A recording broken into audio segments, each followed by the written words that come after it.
Hi, everybody. I love watching Jonathan Alvarez Brana. Hi, how are you?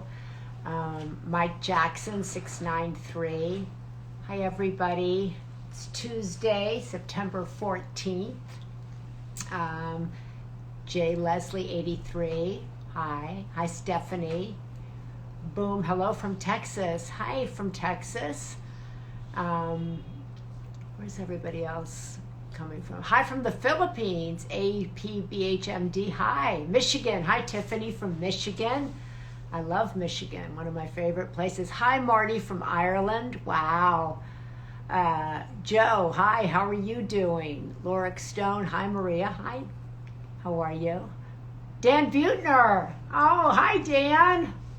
That's my pal, Dan Butner. Great Blue Zone creator, explorer, writer.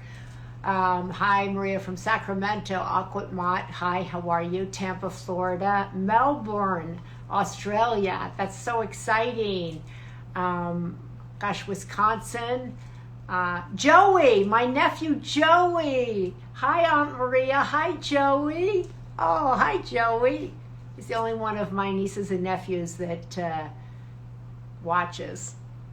Hi, Joey. That's so sweet of you to join me. You're supposed to probably be doing homework, but I'm glad you're here. Hey, Wanda.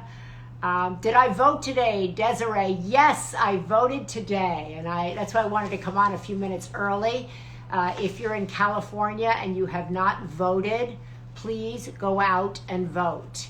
Please go out and vote. It's so important. We have the right to vote. It's a big day here in California. I happen to vote no on this recall, and I feel really good about my vote. I know you don't often hear people talk about how they voted, but why not? Hi from Sacramento. Nice to see you. Nice to see you. I had a great 7 years in Sacramento, and my hope is that Governor Newsom will continue in Sacramento, and then in a year we'll have an election all over again. But we just spent, you should vote, Joey said. I did vote, Joey. I voted very proudly and very quickly. As soon as I got my ballot, I voted, and proud to have voted. So I'm hoping that this will be the last recall we see here in California. I think there needs to be a lot of revision to that. So I'm hoping, hi, Kay Green said I voted by mail. Great. So, however you vote, whether you go in, I like to go in too because I like to say hi to all the poll workers.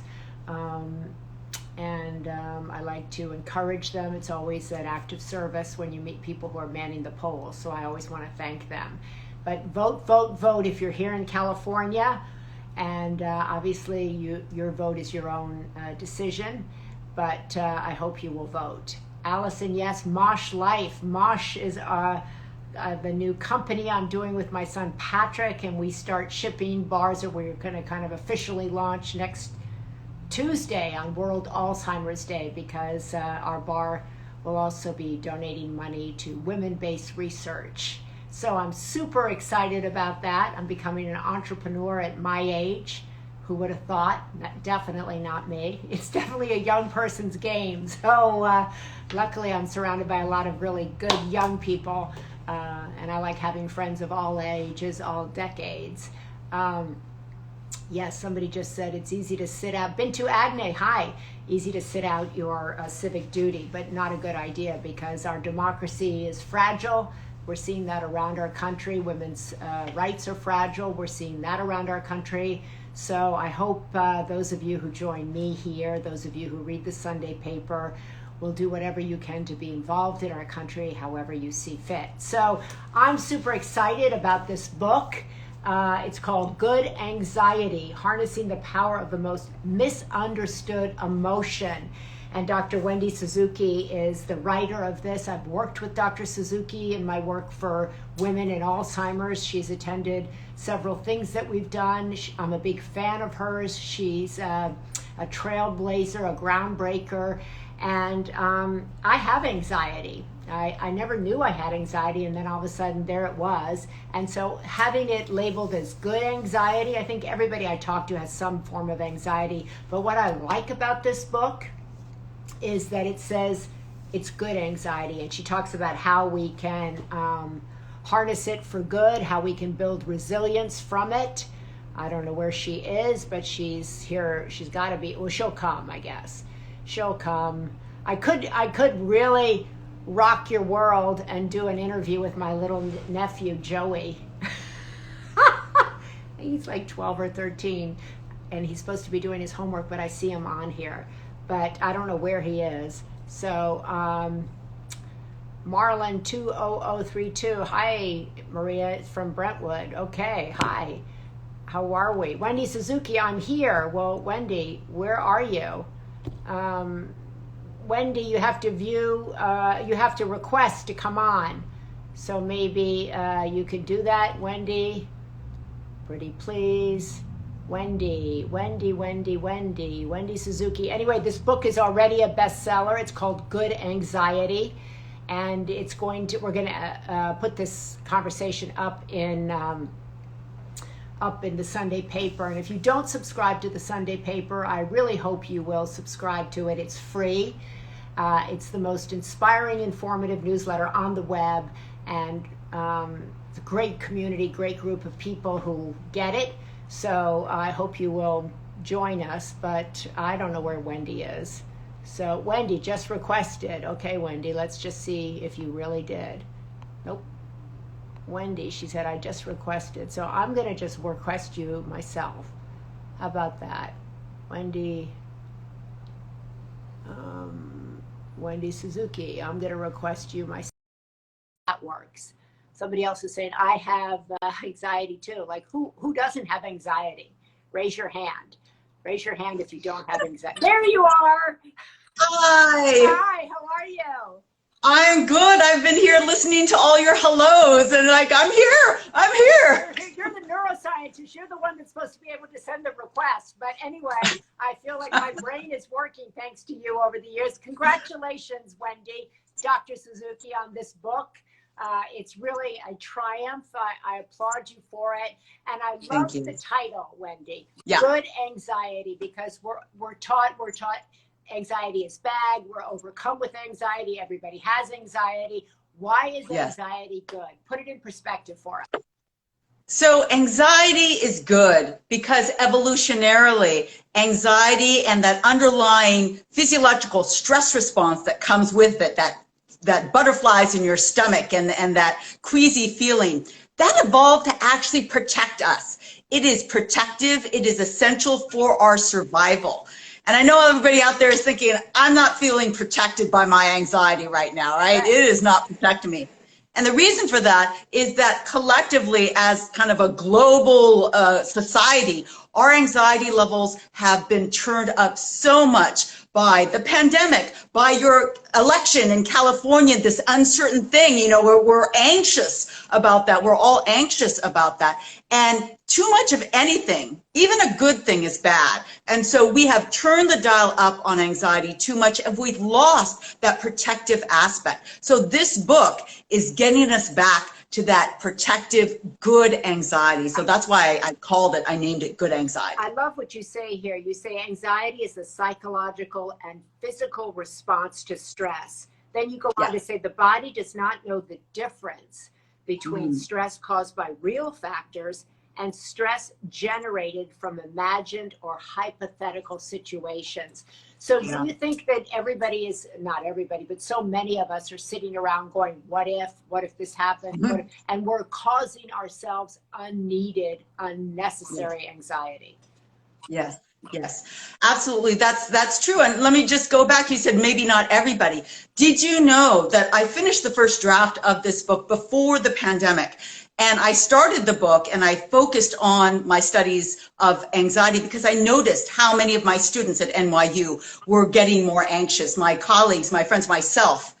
And when I looked at the stats at that time, before the pandemic, do you know that 90% of Americans identified as feeling feelings of anxiety? And of course now anxiety levels have gone up even more. So I think it's safe to say that all of us experience anxiety these days, which is just that feeling of fear and worry associated with uncertain situations. So what do you recommend, Dr. Suzuki? So if somebody's sitting there and, you know, they're a mom and they feel anxious. They have Yeah. a kid who's Right. exhibiting anxiety. What are the first things we can do to lower the anxiety in our Yeah. homes, in our bodies? What are the most Right. effective steps we can take starting tonight?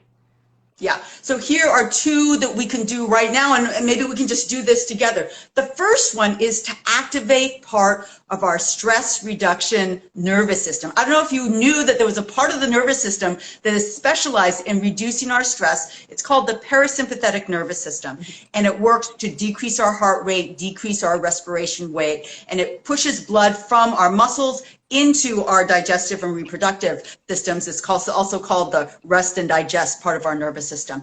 And so the best way to activate that is to stimulate the part of it that we have conscious control over, which is our breath. So I'm going to invite everybody just right now. We're going to do a 4-part breath work together, just one round, just to see how it makes you feel. We're going to count 4 counts inhale, 4 counts at the top, 4 counts exhaling, 4 counts at the bottom, and just join me right now for a big, deep inhale. 3, 2, 1. Hold at the top. 3, 2, 1. Deep exhale. 3, 2, 1. Hold at the bottom. 3, 2, 1. Just leading that every time I do it makes me slow down, really kind of calms the nerve. And now the nerves, now you know why. We are activating part of our nervous system with this approach. And also, isn't it, so how also, because I've read a lot, obviously, about anxiety. I have 4 kids, and Yes. and then I said I myself have struggled with anxiety. So kind of recognizing anxiety in boys or partners, grown men, is very different than how women exhibit. What's the big difference? How can you help a mom who might be at home now and she thinks, oh, my son doesn't have anxiety, but in fact, maybe her son does? Yeah, you know, I think that part of the book is an invitation to look inside and try and ask yourself, you know, what are these feelings? Are they feelings of anxiety? And then really to slow down. If you do that and you start talking about that in yourself, I think you model that for your kids rather than, oh, I'm fine, let's just go forward, which so many of us do as kind of part of our life strategy. But I think it's really important to take a moment, step back, do the little breath work. If that really calmed your nerves, you might ask yourself, well, maybe that means that my nerves were, you know, really kind of ragged to begin with, and I really needed that deep breath work.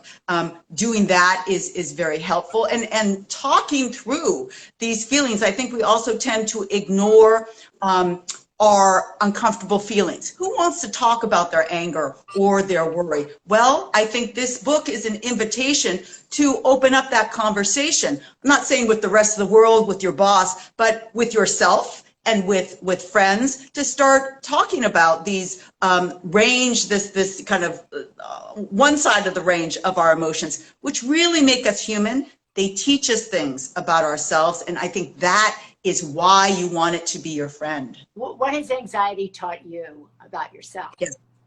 So anxiety, so this is the thing that I was most surprised about as I wrote this book. I found myself making friends with my own anxiety.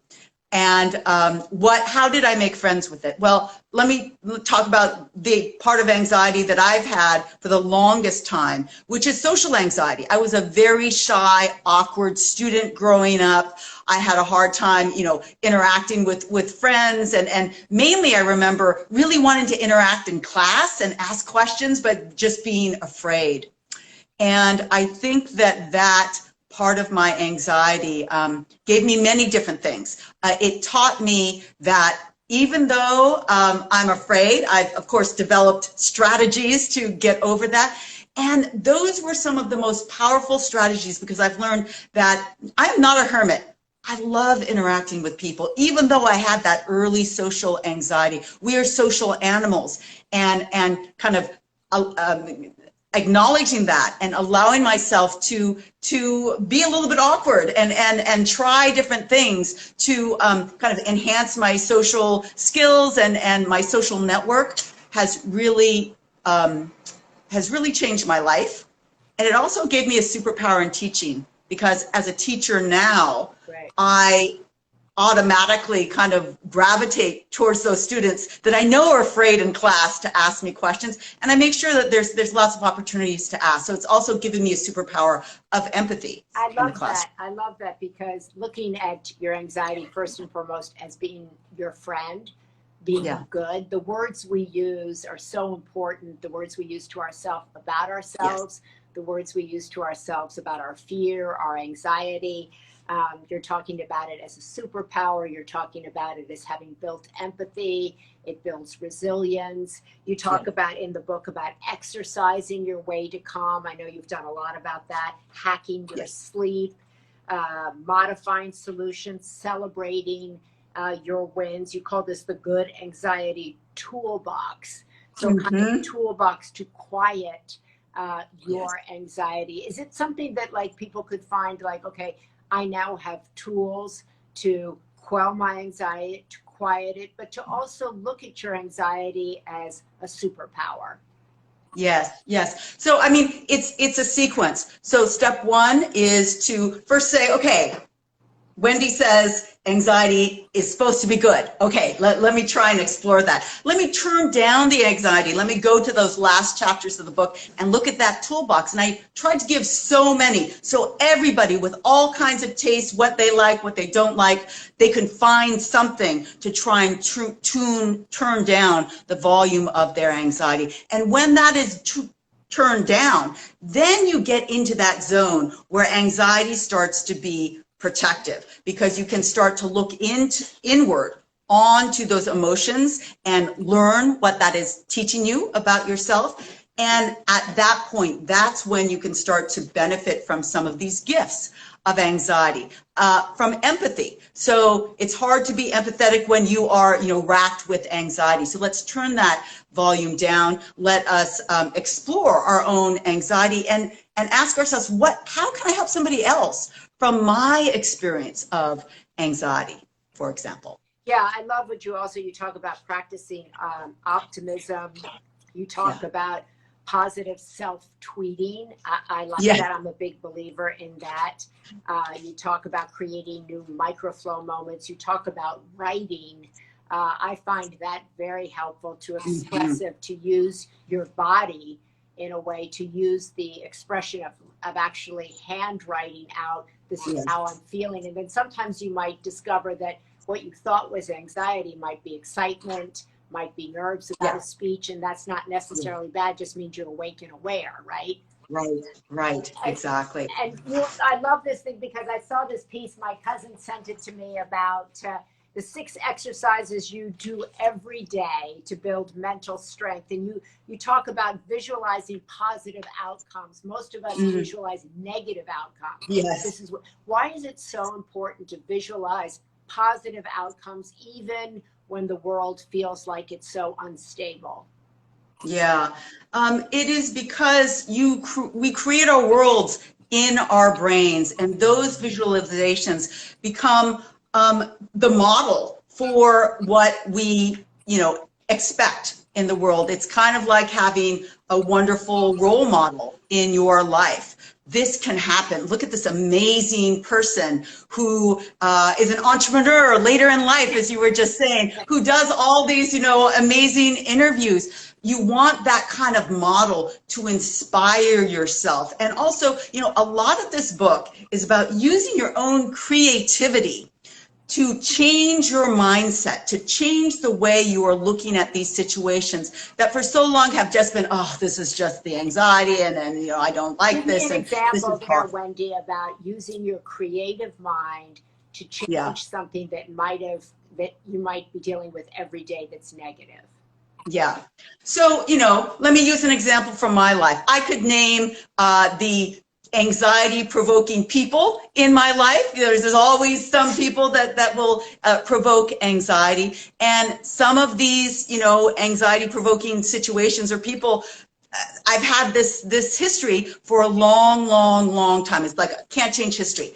Well, can I use my creativity to think about a different way to approach it? Maybe starting the conversation in a different way, maybe putting it in a different context to try and alleviate these points of conflict that we know so well. Everybody has these, but it's hard to come up with other ways to kind of approach it. So that is where I really encourage people to use their creativity and think about lots of different ways that you can have a conversation, shift the energy in that conversation, in that way change the anxiety triggers that are triggering you. And finally, kind of the other side of not seeing anxiety as good, as not taking a hold of it and trying to be creative and positive about it, it's really bad for your health, correct? Yes, absolutely. And so if we don't start to try to practice good anxiety, if we don't adopt a toolbox, if we don't use our creativity, if we don't do some of these suggestions, I think what Wendy is really kind of fundamentally saying is that this can really negatively impact our brains, our bodies, our relationships. So it behooves us to start renaming this thing that is this quote monster, right? Renaming and kind of envisioning our capacity to tame it. Yes, exactly. Stress in short bursts is protective. It can help us. But we know from many years of research that long-term stress that comes with long-term and constant anxiety that so many of us are feeling these days can not only damage, major physiological systems, your heart, your digestive system, your reproductive system gets thrown out of whack with long-term stress and anxiety, but it can kill brain cells. It can damage certain parts of your brain, particularly those parts of the brain that are already sensitive to aging. I'm talking about the hippocampus, critical for long-term memory, the prefrontal cortex, critical for decision-making and focus and attention. So we want to take down our overall level of anxiety so that we can preserve these brain areas for as long as possible and have strong cognitive power as we go into our older years. Thank you so much, Dr. Wendy Suzuki. The book is called Good Anxiety, Harnessing the Power of the Most Misunderstood Emotion. So what this book is got tools in it, but it's also a health book. It really is, because your health is in your hands, right? And so how you manage the what ifs, right, will determine in many ways your brain health, your emotional health, your spiritual health. And this is a manual for how to take control. It's fun, it's creative, and it's positive. It's uplifting and it's optimistic. And I think that's why it's doing so well. And it's also steeped in research, which is your jam. Yes, absolutely. That is my jam. That's your jam. And I've known Wendy for many years. As I said before we got on, we worked together with the Women's Alzheimer's Movement. We worked together on summits. She's as good as they get. She's as knowledgeable as they come. And she has put that knowledge, those years of research, those years and decades of work into a manual and a manifesto that will benefit us all. So Dr. Wendy Suzuki, thank you so much for joining us today. Thank you, Maria. Really appreciate it. With the book. God bless you. Thank you. Okay, I just want to reiterate again. Bye. Bye.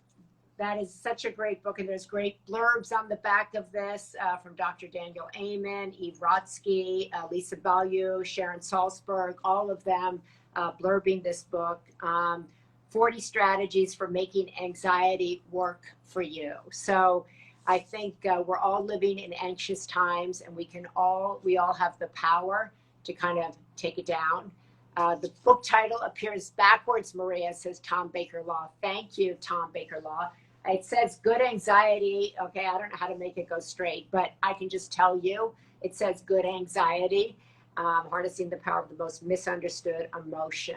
And it's a bright red colored book, and you can get it anywhere at your local bookstores, your independent bookstores, and of course you can get it, you know where, on Amazon. So, but also I think it's really good. I wish this book had been around when I had little kids, because we can pass down anxiety in our families.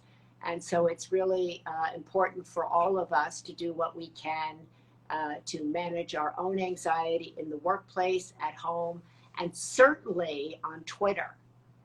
There's a lot of anxiety on Twitter. So I think we're all lights. We can all be the change we want to be. We can all be the people that bring it down and practice optimism in our social media feeds and in our daily interactions. Somebody, J-Dog, says, I have a book about how I live with autism and I'm in the Special Olympics. Awesome. I love that. Good for you. A book on autism written by somebody in Special Olympics. My mother is smiling down from heaven. So thank you all. Paulo says, yes, Twitter is full of anxiety. Yeah, it is, but we don't have to add to that. We can actually make our Twitter feeds, our social media feeds, we can look at them as our own networks, as extensions of ourselves, and make them positive, make them calming, make them filled with information that actually helps people. That's certainly what we're trying to do here in our office at Shriver Media. It's what we try to do every week with the Sunday paper. And I thank all of you for joining our community. Don't forget to subscribe to the Sunday paper every Sunday right in your inbox. And I really appreciate it. Thank you, Wanda. Telluride 2 Peace Corps week next week. Wow, that's amazing. If there are any other Peace Corps volunteers out there, God bless you. Somebody said, I met you with Mother Dolores. What incredible nun Mother Dolores is at, yeah, she's incredible at her convent, Mother Dolores. Okay, thank you all so much, and I'll see you back here real soon. Bye-bye.